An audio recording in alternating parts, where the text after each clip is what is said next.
BJP Haryana में 10 की 10 Lok Sabha seat पर फिर से कमल खिलाने का बड़ा दावा कर रही है। पूर्व मुख्यमंत्री मनोहर लाल अपने कंधों पर लोकसभा प्रत्याशी के साथ साथ पूरी पार्टी की जिम्मेदारी को भी संभाल कर चल रहे हैं और राज्य के हर क्षेत्र में ताबड़तोड़ तरीके से रैलियां भी की जा रही है। चिलचिलाती धूप में जीत की मंजिल को देखकर ही बीजेपी आगे बढ़ती जा रही है। एहसास न गर्मी का है और न ही सुबह शाम बीतने का। इसी कड़ी में भिवानी के कस्बा बहल में भी बीजेपी की विजय संकल्प रैली का आयोजन हुआ, जिसमें पूर्व मुख्यमंत्री मनोहर लाल ने शिरकत की।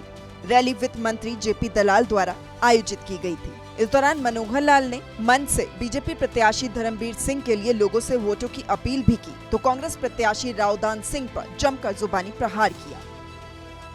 भिवानी महेंद्रगढ़ लोकसभा में खेल और चल रहा है। वो ये चल रहा है कि हमारे चौधरी धर्मवीर जी तो बहुत एक सीधे साधे सामान्य किसान हैं। एक किसान के नाते या थोड़ा बहुत अपना कोई बिजनेस करते होंगे, थोड़ा पैसा अपना कमाते होंगे, चाहे राजनीति में खर्च करते हो, चाहे घर में खर्च करते हो, चाहे लोगों की सेवा करते हैं। लेकिन जो सामने बैठा है रावदान सिंह, यहाँ जो कैंडिडेट है वो कैंडिडेट अरबपति है। यानी एक तो करोड़पति होता है, एक खरबपति होता है, वो अरबपति है।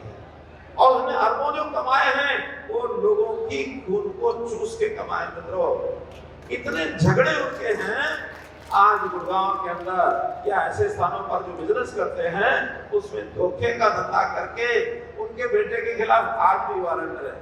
उनका बेटा जमानत पर गया हुआ है और एक नहीं, पूरे की पूरी कंपनियां, उनके सैकड़ों ऐसे लोग हैं जो आज कोर्ट के अंदर चक्कर काटते रहते हैं। वहीं मीडिया से बातचीत करते हुए पूर्व मुख्यमंत्री मनोहर लाल ने कहा कि 10 की 10 लोकसभा सीटों पर जीत हासिल करेंगे, साथ ही करनाल विधानसभा उपचुनाव में भी जीतेंगे।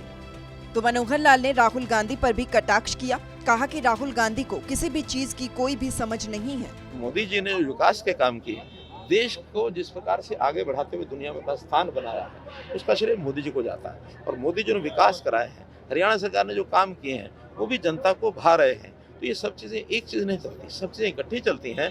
आज लोग मोदी और राहुल की तुलना करते हैं कि मोदी जी के नेतृत्व में देश कहाँ पहुँच गया, और राहुल जिसको कोई देश के नाम की समझ नहीं, कोई विचारों की समझ नहीं, कोई संस्कारों की समझ नहीं, कोई पढ़ाई की समझ नहीं।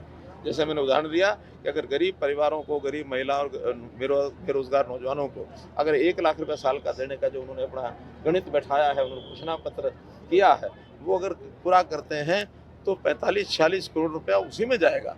टोटल बजट देश का 48 लाख करोड़ है, 46 लाख करोड़, और टोटल बजट ही 48 लाख करोड़ है देश का। तो आप भी जरा हिसाब लगा के देखें कि किस प्रकार की घोषणाएं करते हैं। वो झूठ का पुलंदा है, वो तो ऐसा यानी आउटडेटेड डेट का चेक है जो कभी जैसे बैंक भी उसको रिजेक्ट करता है, तो एक प्रकार से घोषणा पत्र रिजेक्ट करने लायक है। हरियाणा की 10 लोकसभा के साथ ही करनाल विधानसभा पर होने जा रहे उपचुनाव को लेकर बीजेपी जीत का दावा कर रही है।